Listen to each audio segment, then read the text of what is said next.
ನಮಸ್ತೆ ಸ್ನೇಹಿತರೆ, H N Chandrashekhar ಲೈವ್ಗೆ ಸ್ವಾಗತ. ರಾಹುಲ್ ಗಾಂಧಿ ಮತ್ತು ಅಖಿಲೇಶ್ ಯಾದವ್ ಅವರ ಮಧ್ಯೆ ಈಗಾಗಲೇ ಅಂತಹ ಕಲಹ ಶುರುವಾಗೋಗಿದೆ. ಈ ಕಾಂಗ್ರೆಸ್ ಇದೇ ಪ್ರಾಬ್ಲಮ್ ರೀ. ಅವ್ರಿಗೆ ಯಾವಾಗ ಶಕ್ತಿ ಇರಲ್ಲ ಅವಾಗ ಎಲ್ಲರ ಜೊತೆ ಸೇರ್ಕೊತಾರೆ, ಎಲ್ಲರ ಜೊತೆ ಒಳ್ಳೊಳ್ಳೆ ಮಾತಾಡ್ತಾರೆ. ಅದು ಒಂದು ಸ್ವಲ್ಪ ಶಕ್ತಿಗಳು ಬಂತು, ಒಂದು ಸ್ವಲ್ಪ ಸೀಟ್ ಬಂತು, ಒಂದೆರಡು ಗೌರ್ಮೆಂಟ್ ಬಂದ್ಬಿಡ್ತು ಅಂತ ಹೇಳಿದ್ರೆ ಎಲ್ಲರನ್ನೂ ಆಗಲೇ ತುಳಿಯೋಕ್ಕೆ ಪ್ರಯತ್ನ ಮಾಡಿಬಿಡ್ತಾರೆ. ನೋಡಿ, ಈ ರಾಹುಲ್ ಗಾಂಧಿ ಅವರಿಗೆ ವಿರೋಧ ಪಕ್ಷದ ನಾಯಕರಾಗಬೇಕು ಅಂತೇಳಿ Congress working committee unanimous decision ತೊಗೊಂತು. ರಾಹುಲ್ ಗಾಂಧಿ ಅವರೇ ಆಗಬೇಕು, ನಮಗೆ ಬೇರೆ ಯಾರೂ ಬೇಡ ಅಂತೇಳಿ. ಆದರೆ ರಾಹುಲ್ ಗಾಂಧಿ ಒಪ್ಪಕ್ಕೆ ತಯಾರಿಲ್ಲ. ಫಸ್ಟ್ 48 ಗಂಟೆಗಳ ಟೈಮ್ ಕೇಳಿದ್ರು, ಅದಾದಮೇಲೆ 10 ದಿವಸ ಅಂತ ಟೈಮ್ ಕೇಳಿದ್ರು. ಪ್ರಾಬ್ಲಮ್ ಏನಂತ ಹೇಳಿದ್ರೆ ರಾಹುಲ್ ಗಾಂಧಿ ಅವರಿಗೆ, ನೋಡಿ, ರಾಹುಲ್ ಗಾಂಧಿ ಅವರು is not A serious politician. ತುಂಬ ಕ್ಯಾಶುಯಲ್ ಆಗಿ ಜೀವನ ಮಾಡ್ಕೊಂಡಿರ್ತಕ್ಕಂಥ ವ್ಯಕ್ತಿ.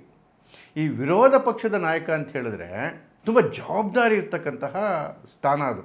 24 ಅವರ್ಸು ಅದರ ಬಗ್ಗೆ ತಲೆ ಕೆಡಿಸ್ಕೋಬೇಕು. ಯಾಕೆಂತ ಹೇಳಿದ್ರೆ ಪ್ರೈಮ್ ಮಿನಿಸ್ಟರ್ ಜೊತೆ, ಹೋಮ್ ಮಿನಿಸ್ಟರ್ಗಳ ಜೊತೆ ಹಲವಾರು ಕಮಿಟಿಗಳಲ್ಲಿರ್ತಾರೆ. CBI ಡೈರೆಕ್ಟರ್ಗಳನ್ನ ಚೂಸ್ ಮಾಡ್ತಕ್ಕಂಥದ್ದು ಹಲವಾರು ಇಂಪಾರ್ಟೆಂಟ್ ಕಮಿಟಿಗಳಲ್ಲಿರ್ತಾರೆ. ಜೊತೆಗೆ ಸೆಷನ್ ನಡೆಯೋ ಸಂದರ್ಭದಲ್ಲಿ ವಿಪ್ ಯಾವಾಗ ಕೊಡಬೇಕು, ಯಾವಾಗ ಸಭಾತ್ಯಾಗ ಮಾಡಬೇಕು, ಯಾವ್ಯಾವ ವಿಚಾರಗಳಲ್ಲಿ ನಾವು ಸರ್ಕಾರವನ್ನು ಕಟ್ಟಿ ಹಾಕಬೇಕು ಅಂತೆಲ್ಲ ಕಂಟಿನ್ಯೂಸ್ ಪ್ಲಾನಿಂಗ್ ಮಾಡಬೇಕಾಗುತ್ತೆ. ಹಲವಾರು ಸಭೆಗಳನ್ನ ಮಾಡಬೇಕಾಗುತ್ತೆ. ಈ ಫುಲ್ ಟೈಮ್ ಜಾಬು ರಾಹುಲ್ ಗಾಂಧಿಯವರ ಜಯಮಾನಕ್ಕೆ ಒಗ್ಬರಲ್ಲ. ಯಾಕೆ ಅಂತ ಹೇಳಿದ್ರೆ ಅವರು ಭಾರತದಲ್ಲೇ ಸಮಯ ಕಳೆಯೋದಕ್ಕಿಂತ ಜಾಸ್ತಿ ಹೊರದೇಶಗಳಲ್ಲೇ ಕಳೀತಾರೆ. ನೋಡಿ, ಅವರು 2004ರಿಂದ ಪಾರ್ಲಿಮೆಂಟೇರಿಯನು. ಅವರ ಆವರೇಜ್ ಅಟೆಂಡೆನ್ಸು ಪಾರ್ಲಿಮೆಂಟಲ್ಲಿ 15%. ಅತಿ ಹೆಚ್ಚು ಅಂತೇಳಿದ್ರೆ 50% ಒಂದು ಸೆಷನಲ್ಲಿ.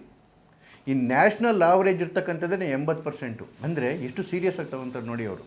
ಮತ್ತು ನೋಡಿ, ಯಾವಾಗ ಪಾರ್ಲಿಮೆಂಟ್ ಸೆಷನ್ ಶುರುವಾಗುತ್ತೆ ಅವಾಗೆಲ್ಲ ಅವ್ರು ಫಾರಿನ್ಗೆ ಹೋಗ್ತಾರೆ. ಪಾರ್ಲಿಮೆಂಟ್ ಶುರು, ರಾಹುಲ್ ಗಾಂಧಿ ಫಾರಿನ್ಗೆ.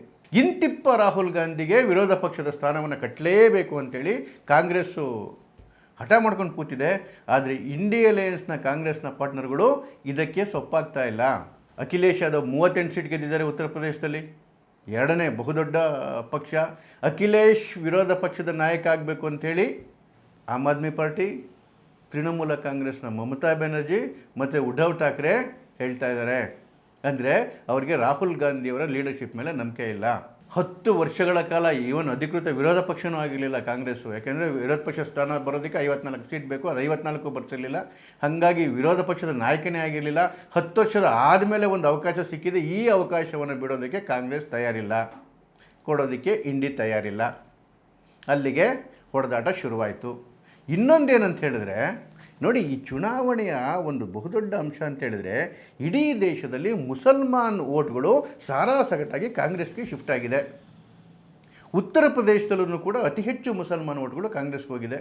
ಆದರೆ ಉತ್ತರ ಪ್ರದೇಶದಲ್ಲಿ ಕಾಂಗ್ರೆಸ್ಗಿಂತ ಶಕ್ತಿ ಜಾಸ್ತಿ ಇರ್ತಕ್ಕಂಥದ್ದು ಸಮಾಜವಾದಿ ಪಾರ್ಟಿಗೆ. ಸಮಾಜವಾದಿ ಪಾರ್ಟಿಯ ಹೆಗಲೇರನೇ ಸುಮಾರು ಒಂದು 6 ಸೀಟು ಇವರು ಗೆದ್ದರು. ಇಲ್ಲಿದ್ದರೆ ಅಲ್ಲಿ ನಾಮಾವಶೇಷ ಆಗಿದ್ರು ಇಲ್ಲಿವರೆಗೂ.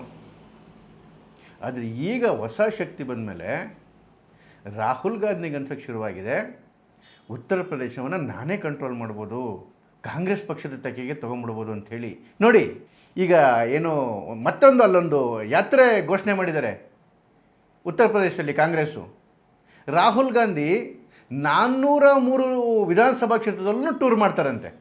ಯಾಕಂದರೆ ನಿಮ್ದು ಅಲಯನ್ಸ್ ಇರೋದು ಸಮಾಜವಾದಿ ಪಾರ್ಟಿ ಜೊತೆಗೆ, ಅವ್ರ ಜೊತೆ ನೀವು ಅಲಯನ್ಸ್ ಮಾಡಿಕೊಂಡ್ರೆ ನಿಮ್ಗೆ ಎಷ್ಟೋ ಒಂದು 80-100 ಸೀಟ್ ಸಿಗ್ಬೋದು. ಆದರೆ ನೀವು ಪ್ರವಾಸ ಮಾಡ್ತಿರೋದು ಎಷ್ಟು ಕ್ಷೇತ್ರಕ್ಕೆ? ಉತ್ತರ ಪ್ರದೇಶ ಎಷ್ಟು 403 ಕ್ಷೇತ್ರಗಳಿಗೆ. ಇದು ಸಮಾಜವಾದಿ ಪಾರ್ಟಿಯ ಅಖಿಲೇಶ್ ಯಾದವ್ಗೆ ಒಂದು ಎಚ್ಚರಿಕೆ ಗಂಟೆ ಆಗೋಗಿದೆ. ಏಕೆಂತೇಳಿದ್ರೆ ಈಗ ಏನು ಸುಮಾರು ಒಂದು 6 ತಿಂಗಳು ಮುಂಚೆ ನಡೆದಂತಹ ವಿಧಾನಸಭಾ ಚುನಾವಣೆ ಸಂದರ್ಭದಲ್ಲಿ ಏನು 3 ರಾಜ್ಯಗಳಲ್ಲಿ, ಮಧ್ಯಪ್ರದೇಶ, ರಾಜಸ್ಥಾನ ಮತ್ತು ಛತ್ತೀಸ್ಗಢಲ್ಲಿ, ಅದರಲ್ಲಿ ಎಸ್ಪೆಷಲಿ ಮಧ್ಯಪ್ರದೇಶದಲ್ಲಿ ಮುಂಚೆಯಿಂದಲೂ ಕಾಂಗ್ರೆಸ್ಸು ಮತ್ತು ಸಮಾಜವಾದಿ ಪಾರ್ಟಿಯ ಒಂದು ಅಲಯನ್ಸ್ ಇತ್ತು. ಈ ಸರಿ ಇಂಡಿಯಾ ಅಲಯನ್ಸ್ನ ಭಾಗ ಆಗಿದ್ರೂ ಕೂಡ ಒಂದೇ ಒಂದು ಸೀಟ್ ಕೊಡೋದಕ್ಕೆ ಕಾಂಗ್ರೆಸ್ ಒಪ್ಪಿರಲಿಲ್ಲ ಸಮಾಜವಾದಿ ಪಾರ್ಟಿಗೆ. ರಾತ್ರಿ 2 ಗಂಟೆವರೆಗೂ ಕಾಯಿಸಿ ಒಂದು ಸೀಟ್ ಕೊಡೋದಕ್ಕೆ ಕಳಿಸಿದ್ರು ಮಧ್ಯಪ್ರದೇಶದಲ್ಲಿ ಕಮಲ್ನಾಥ್. ಭಾಳ ಅವಮಾನ ಆಗಿ ವಾಪಸ್ ಬಂದಿದ್ದರು ಅಖಿಲೇಶ್ ಯಾದವ್. ಅದಕ್ಕೆ ಆ ಚುನಾವಣೆಯಲ್ಲಿ ಅವ್ರು ಹೇಳಿದ್ರು, ಯಾವುದೇ ಕಾರಣಕ್ಕೂ ಈ ಚಾಲೂ ಪಾರ್ಟಿ ಕಾಂಗ್ರೆಸ್ಗೆ ಓಟ್ ಹಾಕಬೇಡಿ ಅಂತೇಳಿ. ಆದರೆ ಅದಾದಮೇಲೆ ಲೋಕಸಭಾ ಚುನಾವಣೆಯಲ್ಲಿ ಇವ್ರಿಗೆ ಇದ್ದಿದ್ದು ಒಂದೇ ಒಂದು ಏನಂತ ಹೇಳಿದ್ರೆ ಮೋದಿಯವ್ರನ್ನ ಕೆಳಗಡೆ ಇಳಿಸಬೇಕು ಅಂತೇಳಿ ಎಲ್ಲ ಭಿನ್ನಾಭಿಪ್ರಾಯಗಳನ್ನು ಮರೆತು ಒಂದಷ್ಟು ಸೀಟ್ ಶೇರಿಂಗ್ಗೆ ಇಂಡಿಯಾ ಅಲಯನ್ಸ್ ಅಂತ ನಿಂತರು. ಒಂದಷ್ಟು ಅದಕ್ಕೆ ಫಲಪ್ರದ ಕೂಡ ಆಯಿತು ಚುನಾವಣೆಯಲ್ಲಿ.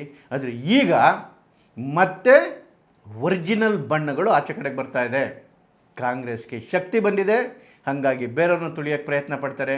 ಈ ಆಟ ಇಂಡಿಯಾ ಅಲಯನ್ಸ್ಗಳಿಗೆ ಗೊತ್ತಿದೆ. ಹಾಗಾಗಿ ಕಾಂಗ್ರೆಸ್ಸನ್ನು ಅಧಿಮುಖ ಪ್ರಯತ್ನ ಮಾಡ್ತಾ ಇದ್ದಾವೆ. ಅಂತಃ ಕಲಹ ದೊಡ್ಡ ಮಟ್ಟಕ್ಕೆ ಸ್ಫೋಟಗೊಳ್ಳಲಿದೆ. ನಮಸ್ಕಾರ.